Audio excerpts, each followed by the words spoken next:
Hello मित्रों, नमस्कार। मैं आपका दोस्त अरुण कुमार पांडे फिर से अपने इस एपिसोड टाइम वर्ल्ड के इस एपिसोड समय के आयाम के बारे में, जिस एपिसोड में हम लगातार बातचीत कर रहे हैं, उसके इस नए एपिसोड में मैं आप सभी का स्वागत करता हूं। और मित्रों, जैसा कि आप जानते हैं, हमने इससे पहले के एपिसोड में आपको जो जानकारियाँ दी, उसमें मैंने बताया था कि शरीर के ब्रह्मांड को समझे बगैर बाहरी ब्रह्मांड को समझना नामुमकिन है।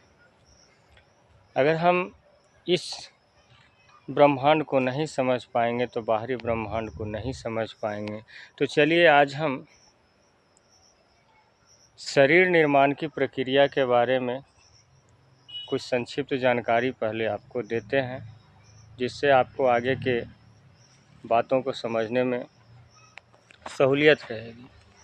मित्रों, हमारे सनातन में एक ग्रंथ गरुड़ पुराण का उल्लेख मिलता है, जिसमें स्थूल शरीर से लेकर भौतिक शरीर तक के तारतम्य का पूर्ण विवरण मिलता है।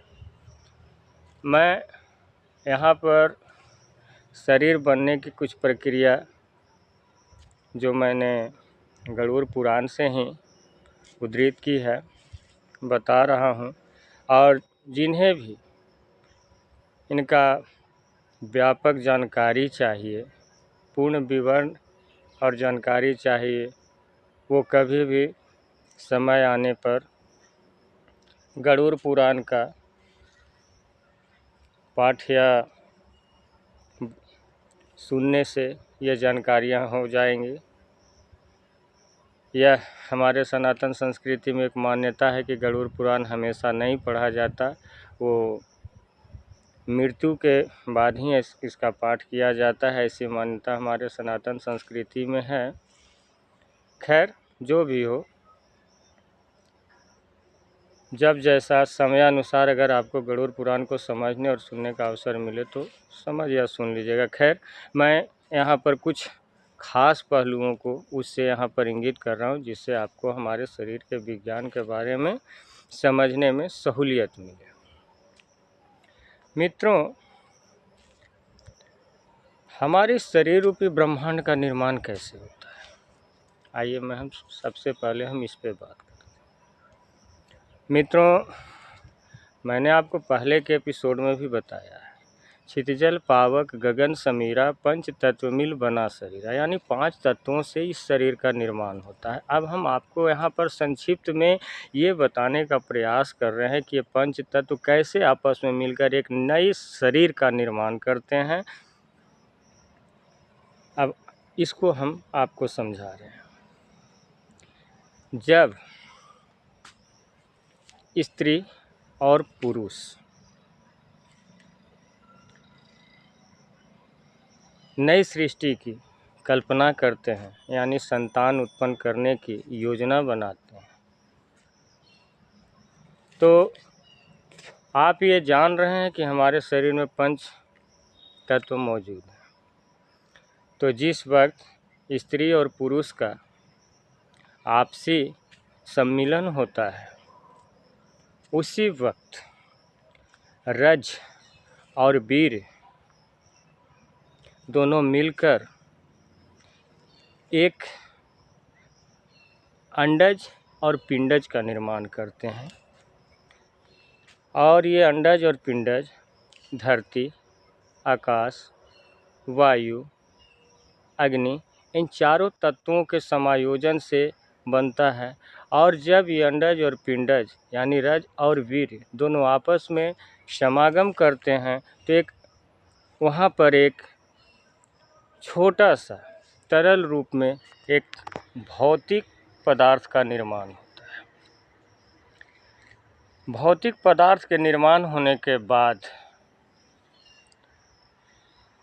माता के भोजन के द्वारा, भोजन याद रखिएगा, मैंने पहले भी आपको बताया था कि भोजन पृथ्वी तत्व है। तो भोजन के द्वारा जब उस तरल को आहार मिलता है तो उसमें भूमि तत्व का निर्माण होने लगता है, और इस प्रकार से वह 1 माह के अंदर वह एक स्थूल पिंड के रूप में, यानी एक ठोस पिंड के रूप में बन जाता है। और फिर आने वाले समय में क्रमानुसार दूसरे महीने में पूरी तरह से एक भौतिक शरीर का निर्माण, तीसरे माह अंगों का स्फुटन, चौथे माह चेहरे का निर्माण, 5वें माह चेहरे के अंगों का स्फुटन, 6ठे माह समस्त अंगों का स्फुटन, और 6ठे माह के बाद ही उसमें परमात्मा सूक्ष्म शरीर यानी स्थूल वायु रूपी आत्मा को उस शरीर में प्रवेश कराते हैं, और उसके बाद फिर वही परमात्मा से वो बाकी के 3 महीने उन कष्टों को, जो साधारण तौर पर बता पाना संभव है, उन कष्टों को झेलता हुआ अपने आप को गतिमान करता हुआ यह जीव एक नई संरचना से पैदा होता है, और फिर समयानुसार इस धरा पर आकर पैदा होकर एक भौतिक शरीर के रूप में प्रकट होता है। मैंने पहले भी आपको बताया था कि जब वो भौतिक शरीर को प्राप्त कर प्रकट होता है तो उस वक्त उसको अपनी सारी ऊर्जा शक्तियों के बारे में जानकारी तो होती है, लेकिन उस वक्त उसका भौतिक शरीर इसके लिए तैयार नहीं होता। और जब तक भौतिक शरीर तैयार होता है तब तक ये सारी चीज़ें, जैसा मैंने आपको बताया कि 5 महाभूतों के चक्कर में पड़कर ये सारे अपनी उस मूल शक्ति को भूल जाते हैं, और इस प्रकार से इस शरीर का निर्माण होता है। इस शरीर निर्माण की विशेष प्रक्रिया के बारे में आप गरुड़ पुराण में अध्ययन कर सकते हैं, जैसा मैंने बताया है। अब इस शरीर का निर्माण होने के बाद अब हम जब यहाँ पे आए तो उस वक्त से ही हमारे अंदर 100% वो ऊर्जा शक्ति भरी होती है, मगर हम उनका प्रयोग करने से बचते हैं क्योंकि हमें उनके बारे में जानकारी नहीं।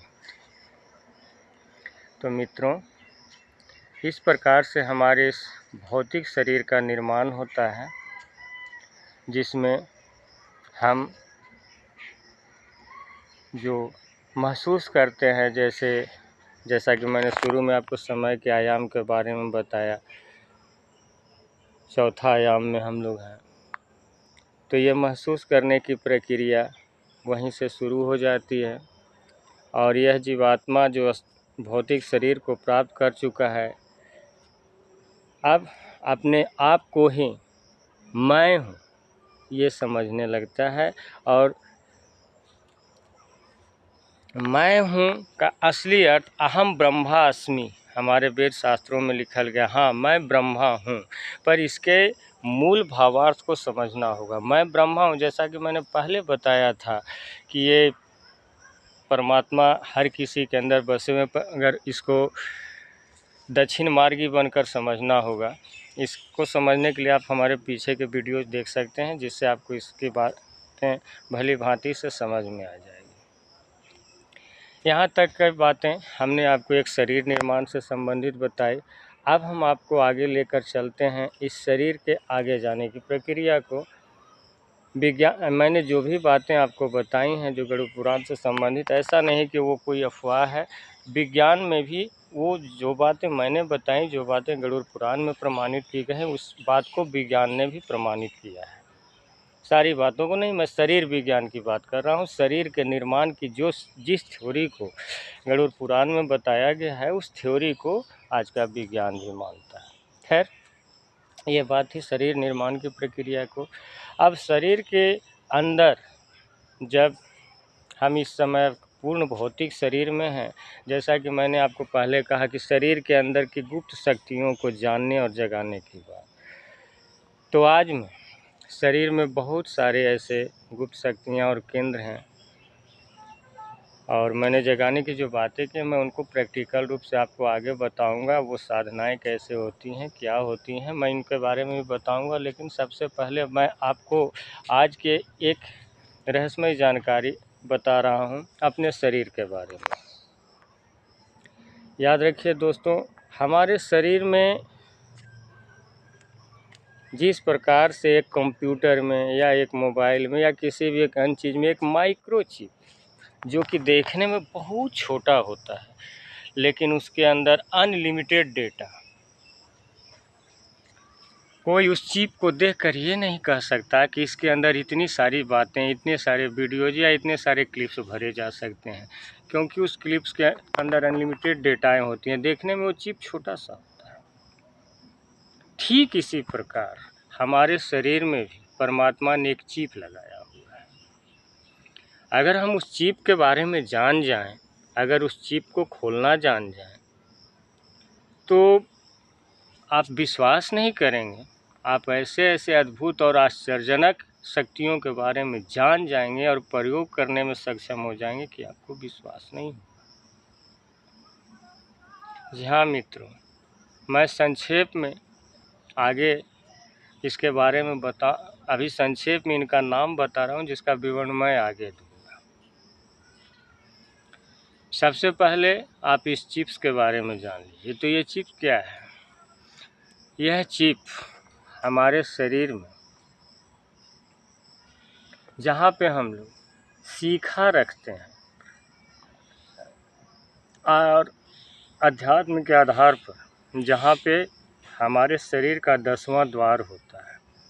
हमारे शरीर के 10 द्वार क्या होते हैं, मैं आगे के वीडियोज में मैं आपको बताऊंगा। अभी पहले मैं एक चीज़ बता रहा हूँ, इस पर ध्यान दीजिएगा।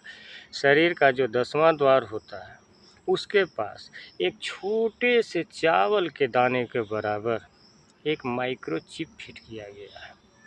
याद रखिएगा, सब कुछ नष्ट होता है पर वो माइक्रोचिप नष्ट नहीं होता। और जिस व्यक्ति का वो माइक्रोचिप नष्ट हो गया या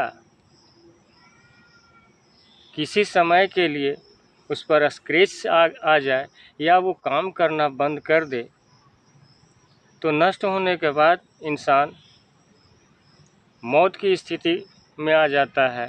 और अगर वो काम करना कुछ समय के लिए बंद कर दे या स्क्रैचेस आदि स्थिति पैदा हो जाए, तो इंसान